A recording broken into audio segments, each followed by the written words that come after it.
Sugar ही फक्त डाएटनी नाही तर तुम्ही स्ट्रेसला कसं रिस्पॉन्ड करता आणि स्ट्रेस मॅनेज कशा प्रकारे करता यामुळे सुद्धा कंट्रोल करता येते. जर का तुमच्या सुद्धा डेली लाईफस्टाईलमध्ये खूप जास्त स्ट्रेस आहे, तुम्ही कॉर्पोरेट जॉबमध्ये आहात, तुम्हाला खूप जास्त डिमांडिंग लाईफस्टाईल आहे आणि तुम्हाला असं वाटतं की स्ट्रेस मॅनेज नाही करता येते, तर मग तुमचा डायबिटीज मॅनेज करण्यासाठी फक्त एक्सरसाइज आणि फक्त डाएट करणं कदाचित पुरेसं होणार नाही. आपल्याकडे जस्ट फॉर हार्टच्या रिमोट मॉनिटरिंग प्रोग्राममध्ये एक अशीच केस होती.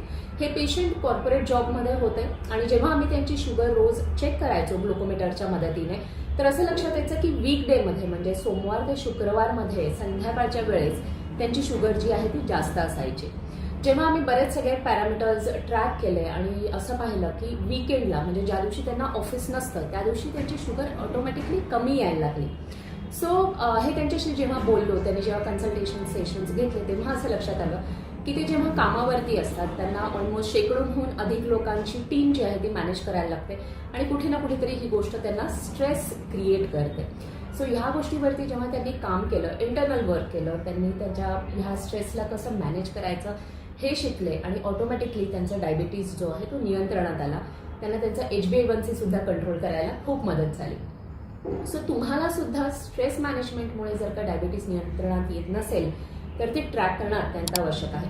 आपल्या जस्ट फॉर हार्टच्या ॲपवरती तुम्ही रोज तुमचा मूड कसा आहे, स्ट्रेस तुम्ही कसा मॅनेज करता हे तुम्ही ट्रॅक करू शकता. हे ॲप आजच डाउनलोड करा आणि तुमचं डेली ट्रॅकिंग जे आहे ते सुरू करा. धन्यवाद.